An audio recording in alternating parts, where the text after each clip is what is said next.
Financial markets పై పట్టు సాధించాలనుకునే వాళ్ళు Revanth conduct చేసే వెబినార్ కోసం ఈ నెంబర్ కి కాల్ చేయండి. నమస్తే, వెల్కమ్ టు విష్ణు టాక్స్. నేను మీ విష్ణు. ప్రస్తుతం నాతో పాటు సీనియర్ ఫినాన్స్ ప్రొఫెషనల్ గిరిబాబు గారు ఉన్నారు. వారితో మాట్లాడదాం. సార్, గిరిబాబు గారు నమస్తే. సార్ నమస్తే అండి. గిరిబాబు గారు, wall street to Dalal street, the impact of US election on Indian stock market. America అధ్యక్ష ఎన్నికలు జరుగుతున్నప్పుడు ఇండియన్ స్టాక్ మార్కెట్ అనేది ఎలా బిహేవ్ చేస్తుంది? పర్టికులర్గా అమెరికా అధ్యక్ష ఎన్నికలకి ఒక నెల రోజుల ముందు ఎలా ఉంటుంది, ఒక వారం ముందు ఎలా ఉంటుంది, ఎన్నికలు అయిపోయిన తర్వాత ఒక వారం తర్వాత అసలు గత 15-16 సంవత్సరాల ఒక హిస్టారికల్ డేటా అని చూస్తే, అంటే 2008, 2012, 2016, 2020, ఇప్పుడు 24 జరగబోతుంది. కాబట్టి మనం ఒక్కసారి 2008, 12, 16, 20 గురించి మాట్లాడుకుంటే అసలు సెన్సెక్స్ అనేది ఎలా బిహేవ్ చేసింది గడిచిన అమెరికా ఎలక్షన్స్ అప్పుడు? ఎగ్జాక్ట్లీ ఇప్పుడు కరెంట్ సినారియో నడుస్తున్న దాంట్లో మీరు కరెంట్ టాపిక్ తీసుకొని వచ్చారు. ఇప్పుడు లాస్ట్ 1 వీక్ నుంచి చూస్తున్నాం. సో మార్కెట్స్ కంటిన్యూస్ గా పడుతున్నాయి. సో ఆల్మోస్ట్ ఇవాళతో కలుపుకుంటే మోర్ దెన్ 10% మార్కెట్స్ పడ్డాయి ఆల్రెడీ. ఓకే, సో ఈ మీరు 2008, 12, 16, 20 ఈ గడిచిన 4 ఎలక్షన్స్ చూసుకుంటే అదంతా మిక్స్డ్ బ్యాగ్ అని చెప్పొచ్చు.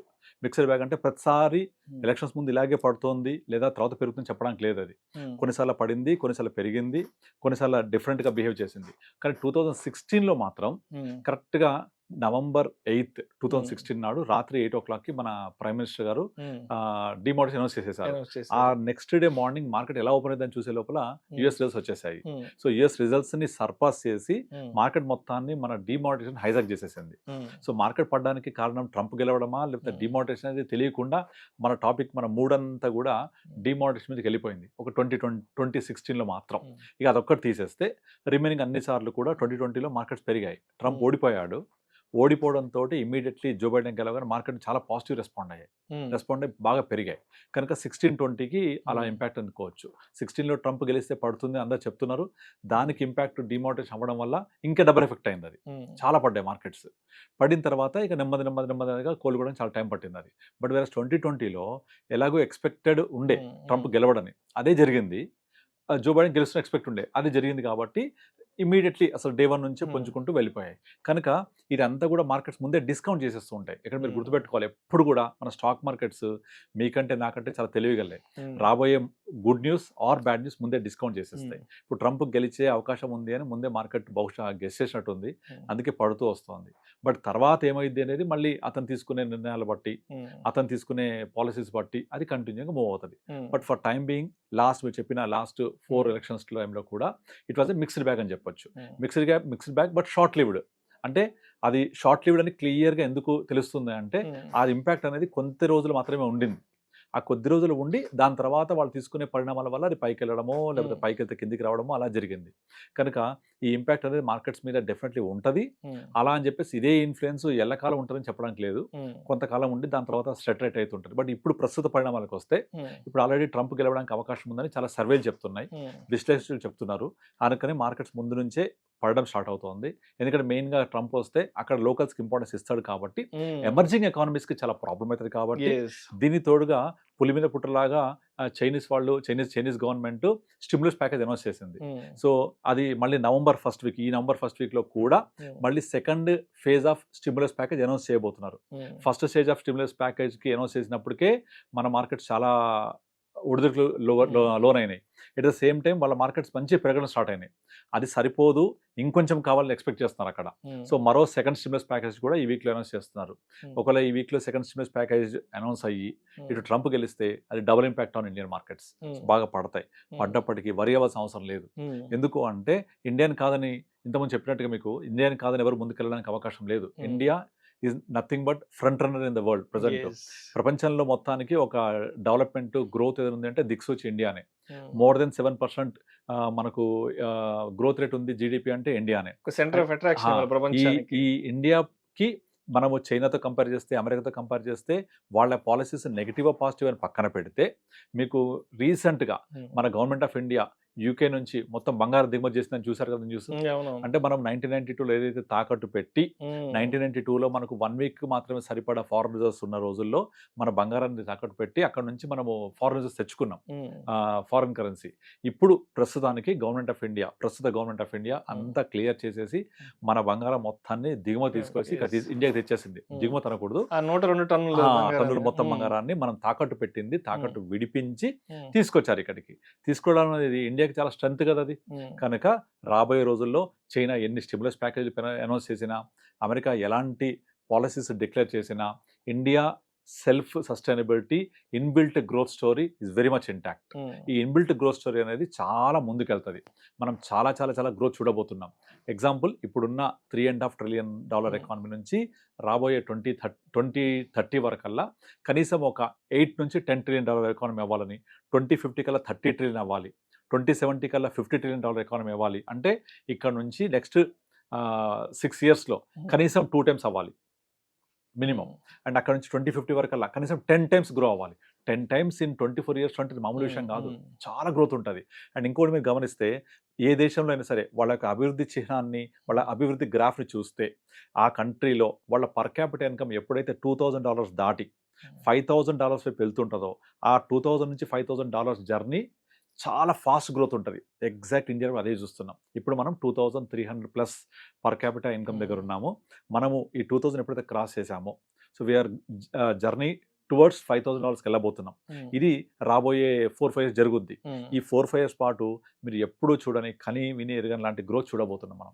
ఇదంతా కూడా డాలర్ స్ట్రెంత్ అవుతుందా, వాళ్ళ పాలసీస్ ఎలా ఉన్నాయి, ఇవన్నీ పక్కన పెట్టి ఇండియాకున్న ఇన్బిల్ట్ స్టోరీ ఇవాల్వ్ అవ్వబోతోంది.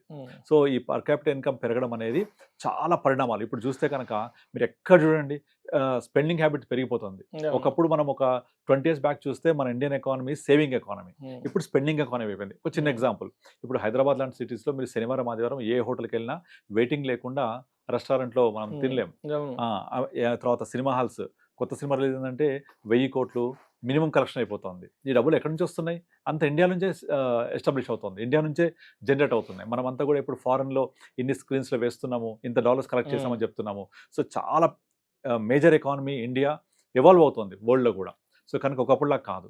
సో మీరు అడుగుతున్న ఈ wall street to Dalal street, ఈ ఇంపాక్ట్, ఇన్ఫ్లుయెన్స్ ఏదున్నా కూడా గత 4 times కూడా మిక్స్డ్ ఇన్ఫ్లుయెన్సే, మిక్స్డ్ ఇంపాక్టే. ఇప్పుడు కూడా మిక్స్డ్ ఇంపాక్టే. కాకపోతే చైనా స్టిమ్యులస్ ప్యాకేజ్ అనౌన్స్ చేయడం, ట్రంప్ గెలుస్తాడు, గెలిచే అవకాశం ఎక్కువ ఉన్నాయని న్యూస్ రావడం, వీటి వల్ల కొంత ప్రెజర్ గురవుతోంది. ఎంత ప్రెజర్ ఉన్నా కూడా అవన్నీ బయింగ్ ఆపర్చునిటీ అనుకోవాలి. ఈ బయింగ్ ఆపర్చునిటీ రాబోయే రేపు మీ ఇన్వెస్ట్మెంట్ గ్రో అవ్వడానికి ఒక మంచి ఆప్షన్గా ఎంచుకోవాలి. భయపడకుండా మార్కెట్ ఇన్వెస్ట్ చేసుకోవచ్చు. దీనికి బెస్ట్ ఏంటంటే మ్యూచువల్ ఫండ్స్. ఎప్పుడు నేను చెప్తున్నట్టుగా మ్యూచువల్ ఫండ్స్లో ఏ ప్రాబ్లం ఉండదు. It's a combination of portfolio. Definitely A segment ఇప్పుడు అండర్ వాల్యూ ఉంది అది చూసి ఇన్వెస్ట్ చేస్తారు ఫండ్ మేనేజర్స్. కనుక మీరు మంచి రిటర్న్స్ చూడొచ్చు over period of time. So ఈ మార్కెట్లో ఏదైతే ప్రెజర్ ఉండి మార్కెట్ పడుతున్నాయో, ఇది భయపడి పారిపోయేది కాదు, ధైర్యంతో ముందుకు వచ్చి అడుగేసి ఇన్వెస్ట్ చేసే టైం ఇది. సో ఇది ఇప్పుడు ఎన్నికలు జరుగుతున్నాయి కాబట్టి మరి మార్కెట్లో ఎప్పటి నుంచో ఉన్న వాళ్ళకి, లాస్ట్ ఒక 20 years నుంచో 15 years గత 20 ఏళ్ళ నుంచో 15 సంవత్సరాల నుంచో ఉన్న వాళ్ళకి ఎలక్షన్ ఇంపాక్ట్ అనేది ఎలా ఉంటుందో వాళ్ళు ఫేస్ చేస్తుంటారు కాబట్టి అందరికీ తెలుసు. బట్ లాస్ట్ ఒక 3-4 years బ్యాక్ కోవిడ్ తర్వాత మార్కెట్లోకి వచ్చిన వాళ్ళు మరి ఈ వీక్లో కానీ, లేదంటే ఈ మంత్లో, లేదంటే యూఎస్ ఎలక్షన్ రిజల్ట్స్ వచ్చే వరకు మరి వాళ్ళు ఇన్వెస్టర్స్ అనే వాళ్ళు, కొత్త ఇన్వెస్టర్స్ ఏ విధంగా జాగ్రత్తలు పాటించాలి అంటారు, ఎస్పెషల్లీ ఈక్విటీ మార్కెట్కి సంబంధించి? దీనికి ఒక ఎగ్జాంపుల్ చెప్తాను. ఇప్పుడు ప్రజెంట్ ఈ రోజు వరకు, లాస్ట్ అక్టోబర్లో, ఇవాళ నవంబర్ వరకు, ఇప్పుడు ఫస్ట్ వీక్ ఆఫ్ నవంబర్ వరకు ఏదైతే మార్కెట్ పడిందో ఇదంతా హార్డ్లీ 10-11%. ఓకే, ఇంకా ఎంత పడే ఛాన్స్ ఉంది? మేబీ 4-5%. అంటే ఓవరాల్గా ఒక 15%. ఈ 15% ఫాల్ ఇన్ ద మార్కెట్ అనేది ఎవ్రీ క్యాలెండర్ ఇయర్లో జరుగుద్ది. మీరు కావాలంటే గత 20 yearsలో ఎవ్రీ క్యాలెండర్ ఇయర్ తీసుకోండి, Jan 1 December 31. ఆ క్యాలెండర్ ఇయర్లో Sensex highest point, Sensex least point తీసుకోండి, అది 10%+ డిఫరెన్స్ ఉంటుంది. సో ఇది ఈ వొలటాలిటీని ఇన్బిల్ట్. దీనికి యుఎస్ మార్కెట్ అక్కర్లేదు, యుఎస్ ఎలక్షన్స్ అక్కర్లేదు, వేరే ఇంకో చైనా స్టిమ్యులస్ అక్కర్లేదు, ఏమీ అక్కర్లేదు. ఇది స్టాక్ మార్కెట్ అంటేనే ఒడిదుడుకుల ప్రయాణం, ఈసీజీ గ్రాఫ్ లాగా ఉంటుంది. ఆ ఈసీజీ గ్రాఫ్ లాగా ఉంటేనే మార్కెట్స్ స్ట్రెంగ్త్ ఉంటేనే అర్థం.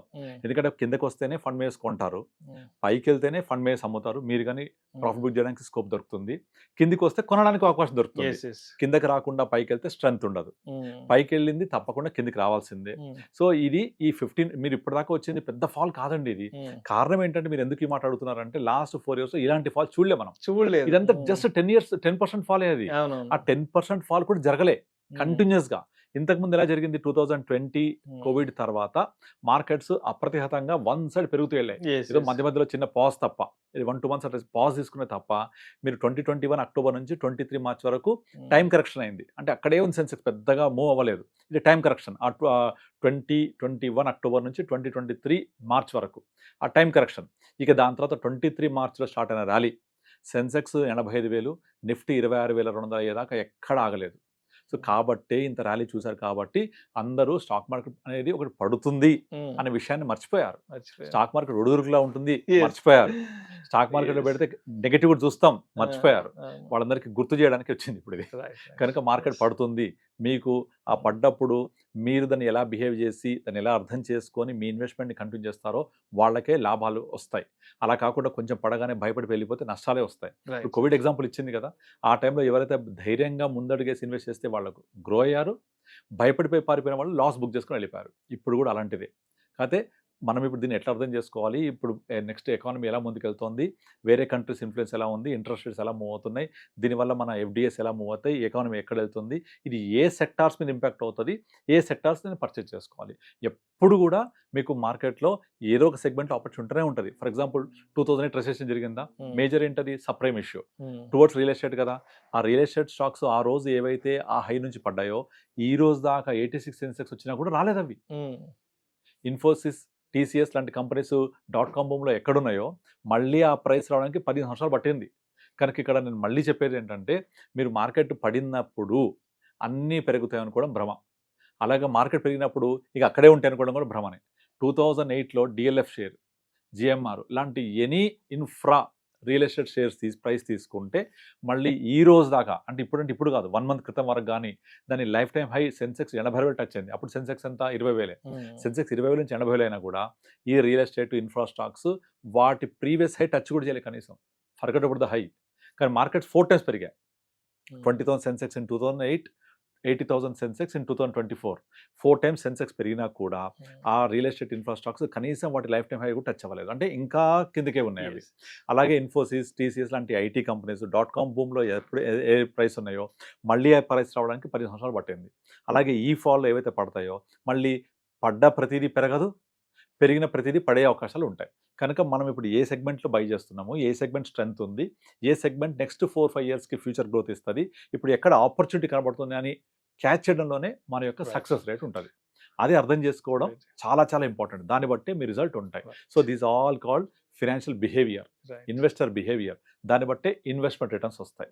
ఇన్వెస్ట్మెంట్ అనేది అలా వెళ్తూ చేసుకుంటూ పోతూ ఉండి గుడ్డది చేయలేబడ్డది చేస్తే కాదు. ఇది కంపల్సరీ మీరు అర్థం చేసుకొని ముందుకెళ్ళాలి. So adviser role is very very very essential. కనుక అడ్వైజర్ ద్వారా వెళ్తే అవన్నీ ప్రాఫిట్ జరుగుతాయి వాళ్ళకి. Thank you sir, thank you so much Giribabu. Thank you అండి.